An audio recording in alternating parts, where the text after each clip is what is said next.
تجربہ جوڑے آپ کے سامنے بیان کر رہا ہوں تاکہ وقت جو ہے مختصر ہو سکے. ان لقتل الحسین حرارت فی قلوب المؤمنین لا تبرد ابدا.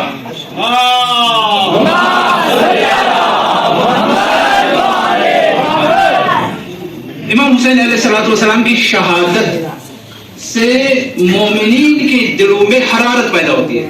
حرارت یعنی گرمی، ایسی گرمی کہ پھر لا تبردو ابدا، اس کے بعد پھر مومن کبھی ٹھنڈا نہیں ہوتا. ایسی گرمی پیدا ہوتی ہے مومن کے دل میں، پھر مومن کبھی ٹھنڈا نہیں ہوتا. اب آپ کے سامنے میں مختصر بیان کروں گا. امام خمینی رضوان اللہ تعالی وہ فرماتے ہیں ہمارا آہو بکا رونا، آہو بکا کرنا رونا، یہ رونا کیا ہے؟ وہ فرماتے ہیں کہ رونا، ہمارا رونا، آہو بکا کرنا رونا، یہ سیاست الہی ہے، یہ سیاست الہی ہے.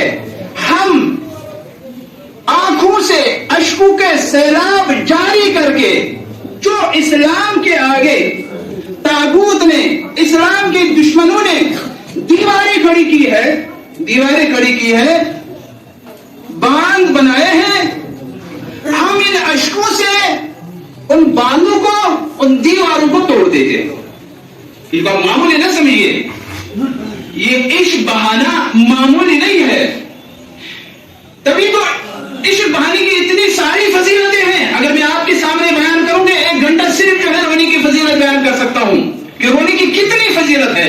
البتہ ایک حدیث جو امام جعفر صادق علیہ السلام میں عربی حدیث بیان نہیں کروں گا، البتہ اس کے ذیل میں جو ہے ایک چیز بیان کروں گا.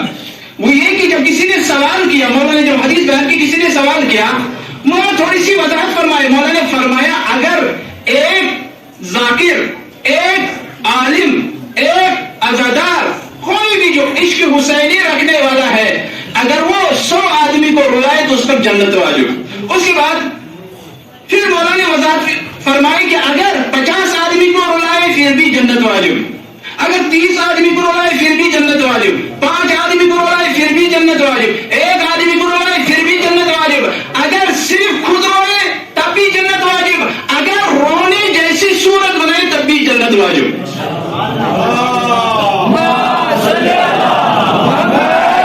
اس کی اتنی اہمیت کیوں ہے؟ امام خمینی فرماتے ہیں کہ دیواروں پر جو دیواریں ہیں، اسلام کے دشمنوں نے جو دیواریں کھڑی کی ہے، سال بھر وہ محنت کرتے ہیں، پیسہ خرچ کرتے ہیں، اقتدار لگاتے ہیں، ہتھیار وغیرہ سب کچھ جو بھی ان کے جو ہے سب کچھ استعمال کرتے ہیں، میڈیا استعمال کرتے ہیں، جو زمانے کے جدید ترین ہتھیار ہیں ان کو استعمال کرتے ہیں. ان چند سالوں کے اندر آپ نے اس کا مشاہدہ کیا ہے، جیسے داعش ہے اور بھی جو بہت سی جو ہے وہ دہشت گرد تنظیمیں بنائی گئی ہیں صرف تشیع کو ختم کرنے کے لیے، صرف تشیع کو ختم کرنے کے لیے. امام خمینی فرماتے ہیں کہ جو باندھ ہے سال بھر وہ کوشش کرتے ہیں، سال بھر وہ کوشش کرتے ہیں، ورنہ روتے ہم ہیں، اس کو کیا پریشانی ہے؟ روتے ہم ہیں، اس کو کیا پریشانی ہے؟ بش کو کیا پریشانی ہے؟ ان کو کیا پریشانی ہے؟ امریکہ کے صدر کو کیا پریشانی ہے؟ اسرائیل کے صدر کو کیا پریشانی ہے؟ آل سعود کو کیا پریشانی ہے؟ بادشاہوں کو کیا پریشانی ہے؟ ہمارے ہم روتے ہیں، جب کوئی روتا ہے بیچارہ روتا ہے، رونے کوئی اس سے کس کو خطرہ ہے؟ لیکن وہ سمجھتے ہیں اس رونے کے اندر کتنی طاقت ہے، اس رونے کے اندر کتنی طاقت ہے. امام خمینی فرماتے ہیں یہ سیاست الہی ہے، اس کے اندر کتنی طاقت ہے. ہم روتے ہیں، عشق میں روتے ہیں، محمد حسین میں روتے ہیں.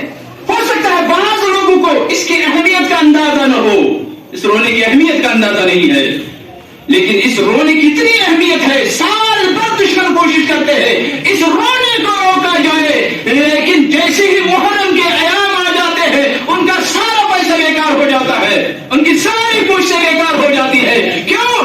اس لیے کہ اِنَّ لِقَتْلِ الْحُسَيْنِ حَرَارَةٌ فِي قُلُوبِ الْمُؤْمِنِينَ لَا تَبْرُدُ أَبَدًا، کہ مومنین کے دل اس محرم میں ایسے ایکٹیو ہو جاتے ہیں، مومنین ایسے ایکٹیو ہو جاتے ہیں، ایسے ایکٹیو ہو جاتے ہیں جو انہوں نے کھربوں ڈالر خرچ کیے ہیں سال بھر، ان 10 دنوں میں سب کچھ جو ہے اس کے اوپر پانی پھیر جاتا ہے، صرف رونے کی وجہ سے.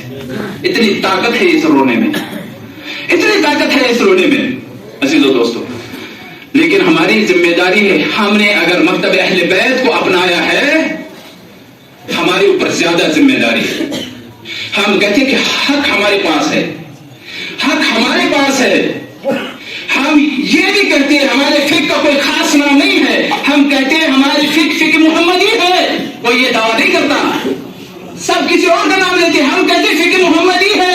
امام جعفر صادق نے چونکہ جمع کی ہے تبھی امام جعفر صادق کا نام آتا ہے، لیکن حقیقت میں ہماری فقہ محمدی ہے، یہ صرف ہم دعویٰ کرتے ہیں۔ لہذا ہمارے کاندھوں کے اوپر بہت بڑی ذمہ داری ہے، بہت بڑی ذمہ داری ہے۔ عزیزو دوستو، آج دنیا میں دیکھیے بہت لوگ جو ہے فتنہ ڈالنے کی کوشش کرتے ہیں، لیکن آپ معمولی فتنوں سے ڈریے نہیں، آپ ان کو نظر انداز کیا کیجیے، اس لیے کہ جب ان سے کچھ بنتا نہیں ہے وہ سوچتے ہیں کہ فتنہ ڈال کے ان کو تتر بتار کیا جائے تاکہ یہ ضرورت لگ جائے، لیکن انہی میں سے جو منصف مزاج ہے وہ اس نتیجے پر پوچھے ہیں کہ ہم کیوں نہیں پڑھتے ان کو، ہم کیوں نہیں سنتے ان کو، جو یہ بیان کرتے ہیں آج تک چھپایا گیا ہے۔ لہذا کسی کے خلاف اگر کوئی ہمارے خلاف بولے ہم کسی کے خلاف نہ بولے، ہماری ذمہ داری ہے۔ یہ سیرت ائمہ ہے، سیرت اہل بیت ہے، سیرت اہل بیت ہے، سیرت ائمہ ہے کہ لوگ پتھر مار رہے ہیں، لوگ گالیاں دے رہے ہیں، لیکن ادھر سے ائمہ اور ائمہ کی چاہنے والے ان کے مقابلے گالی کا مقابلہ گالی سے نہیں کرتے بلکہ علم اور سیرت سے مقابلہ کرتے ہیں۔ لہذا ہماری ذمہ داری ہے ہم علم اور سیرت سے مقابلے بھی۔ ہمارے بزرگ اکرم شاہ صاحب کہہ رہے تھے کہ عید کی نماز پہ ہم کو اکٹھا ہونا چاہیے۔ عید کی نماز مستحب نماز ہے، اذا ذرت النوافل بالفرائض فارفضوها۔ اگر ہم سنت کو زیادہ توقیت دے دیں جس کی وجہ سے واجب خطرے میں پڑ جائے تو کوئی فائدہ نہیں۔ مجھے یہ بتائیے اگر ہم فرادہ بھی پڑھیں تو کوئی مسئلہ نہیں، عید سال میں 2 ہی مرتبہ آتی ہے، لیکن آپ مجھے یہ بتائیں سال جو ہے ایک سال میں ہر ہفتے میں جمعہ ہوتی ہے، ہوتی کہ نہیں ہوتی؟ اور جمعہ واجب بھی ہے۔ کوئی ایسا ہے جو کہتا ہے سنت ہے، کوئی ہے جو کہے گا سنت ہے، پھر میں اسی کی بات مانوں گا، کوئی ہے؟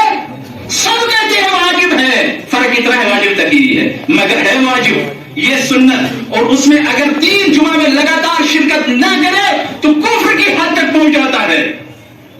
اب آپ یہ بتائیے انقلابی ایران سے پہلے ہمارے یہاں جمعہ کا رواج بہت کم تھا، انقلابی ایران کے بعد جمعہ کا رواج جب مل گیا پھر جو ہے انقلاب پھیلا، اس کے بعد جگہ جگہ جو ہے اہل بیت علیہ الصلوۃ والسلام کی تبلیغ ہونے لگی، علم اہل بیت نشر ہونے لگے۔ مجھے یاد ہے میرے والد صاحب کہتے تھے کشمیر میں صرف 2 جگہ جمعہ ہوتی تھی، لیکن آج پتہ نہیں کتنے جگہ جمعہ ہوتی ہے، اور جمعہ کے ذریعے سے جو ایک ہفتے بھر کی جو حالات ہے، ہمارے اقتصادی حالات ہے، سماجی حالات ہے، سوسائٹی میں جو خرابیاں ہیں، وہ سب کچھ جمعہ میں بیان کیا جاتا ہے۔ اس لیے کہ جمعہ کا ایک خطبہ جو ہے محمد